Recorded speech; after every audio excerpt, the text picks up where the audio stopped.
This is GARIS, Masculist, MGTOW, flyers. That is 2 3-page essays on the themes of masculism and MGTOW, written by and read aloud by Prof. Dr. Hugo de Garis. This is flyer number 22, entitled "Why is there no PARER?" That is Paternity Rejection Right. Description. This flyer shows how society would be different if there were a PARER. Women would have to be FIPs, be responsible for their own lives, and not expect to parasite on men. They would have to grow up. Women don't want this, so they fight tooth and nail to stop the legislation of the PARER, despite its massive hypocrisy given the existence of the MARER, that's Maternity Rejection Right, for women. Flyer itself. Why is there no PARER, Paternity Rejection Right? Question mark. I'm an ARCer after retirement career, free to do what I want, which is to go with my camp chair to the local park and study pure math texts at PhD level, which is my passion. ARCing is something I suggest to all MGTOWs because it allows men to be free from wage slavery, where some employer dictates to you what you will spend 8 hours a day doing for decades of your life, whether you like doing it or not, and free from a fluffy parasite who manslaves you to pay for her to raise kids in your house that you pay for. And from time to time she might give you a bit of sex to keep you chasing the carrot. Everyone has to have money to live, so to be an ARCer and be free for as long as possible, there's a bit of advice on how to achieve that goal. Study hard as a prepper in the first third of your life. Get a good FIP, financially independent person, education that gives you a skill that allows you to earn good money. Avoid fluffies like the plague. 2A2F, that's 2A2F, equals 2 apartments, 2 FIPs, with a FIP woman if you want regular sex and a bit of company. Live modestly in a modest one-person apartment and save and invest hard so that in your 40s you can afford to retire and move to a poor, cheap, third world country and ARC for the rest of your life, pursuing your passions full-time. I do that in China, although you need to be strongly living in your own head to come to a third world, politically backward shithole like China. I suggest go to a democratic poor country that at least has freedom of speech and an uncensored internet in which you won't be degraded by, as I do, in China. Try maybe the Philippines or Central America, which is friendly to Westerners and poor with a low living cost. ARCing is a very attractive lifestyle for men if you choose to avoid fluffies and avoid getting a woman pregnant, because as soon as she's pregnant, our gynocentric, fluffy feminist dominated divorce courts will gobble you up as a manslave for the rest of your life. If you're a woman and you have an unwanted pregnancy, you have the legal right in many countries to an abortion. You have a legal maternity rejection right, MARER, M-A-R-E-R. So where is the PARER, paternity rejection right? Well, there isn't one, not in any country. Why is that? Why is there such a blatant form of sexual discrimination against men, forcing them into an unwanted pregnancy that will ruin their lives by enslaving them to some fluffy who in many cases accidentally got pregnant on purpose? Because that is the primary genetic function of women. Women's whole evolutionary history is about getting pregnant. Since I'm a math and physics guy, I spend a lot of time proving things. One of the most powerful proof methods in math is called proof by contradiction, which works as follows. Say you're trying to prove X, so some mathematical statement, X. If you use the proof by contradiction method, then you start your argument with the opposite of X, that is, not X. So if X is true, not X is false. You then deduce mathematically conclusions that follow from this assumption, not X. If these conclusions contradict what you already know to be true, then you can conclude that the original assumption, that is, not X, must be false. That is, not X must be true, which equals X. So you have proved that X is true, which is what you wanted to do in the first place. So let's assume there is a PARER.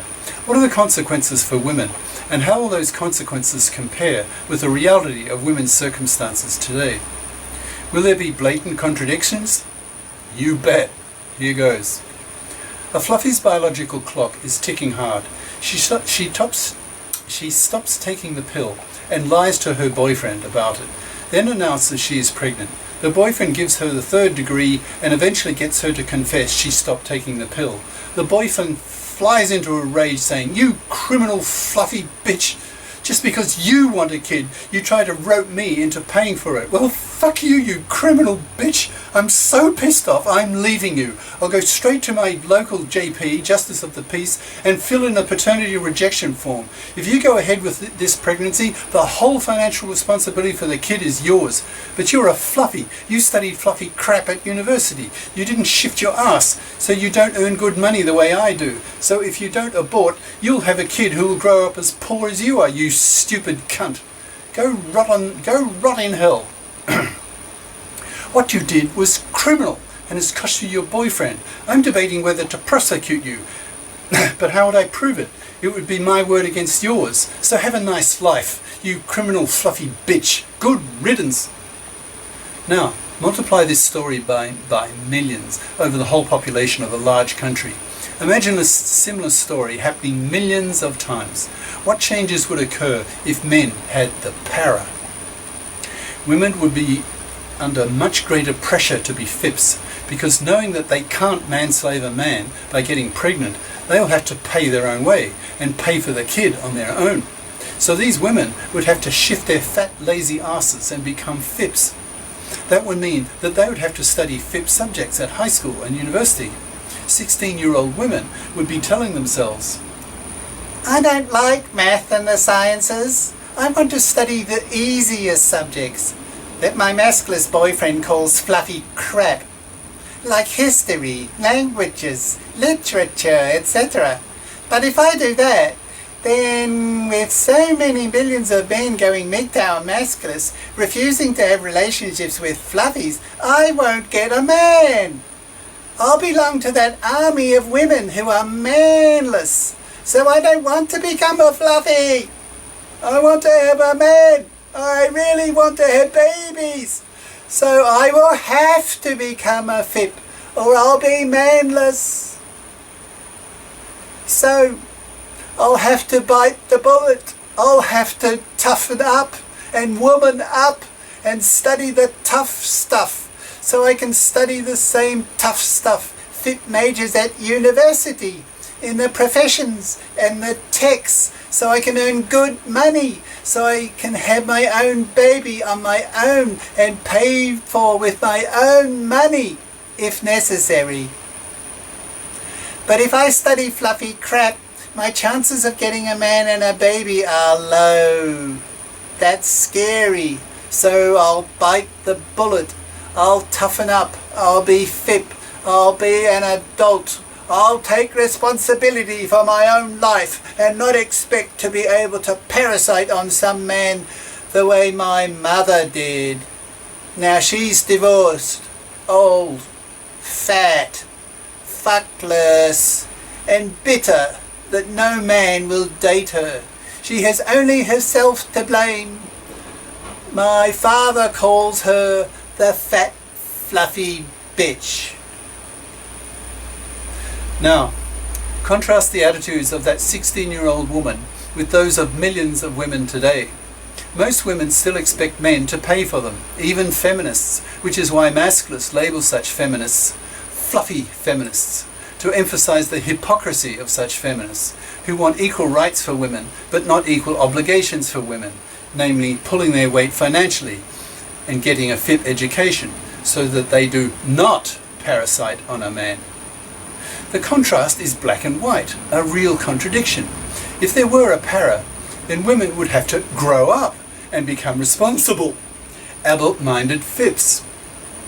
But millions and millions of women don't want to grow up and stand on their own two financial feet. They want to parasite on men and have men do what these women want by feeding them a bit of sex from time to time. These women can sit on their fat asses and live a nice idle life while their man slaves do all the work, as Jap women do to their workaholic stupid husbands. Same in Korea. 2 gender role retard countries. So here we have the contradictions between the circumstances that would follow from a para and the real world life circumstances of today, where most women are fluffies when it comes to men. Women like to parasite on men and want to parasite on men, so they do not want a para. In fact, they don't want it so badly that they will fight tooth and nail not to have it legislated. But it's a losing battle, because men have an even more powerful weapon, namely that men are FIPs and hence can force a woman not to be a fluffy, simply by not having a relationship with her, not giving her any money. A fluffy can only be a fluffy if she can get her financial claws into some robot male who's prepared to be parasited upon by a fluffy wife. But the toxicity of the divorce courts has killed off the robot males, the manslaves. There are few of them left. In a decade, probably only one young man in 10 will be a robot male, manslave. With today's 2/3 of young men in the US under 35 refusing to marry and having kids, the birth rate is crashing. If the young generation continues to reproduce only 1/3 of its number, then in a mere century the US population will be wiped out. This basic reality will ensure that the gender politicians sooner or later must mend-fair the gender laws by reforming the divorce laws and bringing in the para, in capitals. Once we have the para, everything changes. Women learn to behave as adults. Parents socialize their daughters to be adults and be responsible, to study FIP majors and not expect to parasite on a man. Daughters will be told, no calculus, no baby. Be FIP or be manless. The tide is turning. Men will get the para, and women will be given a hefty kick up their fat, lazy, parasitic asses and, in capitals, forced to pull their fluffy weight. Cheers. Prof. Dr. Hugo de Garis. Email profhugodegaris@yahoo.com. Website profhugodegaris.wordpress.com. YouTube channel name, De Garis, Masculist, MGTOW, Flyers. Ciao.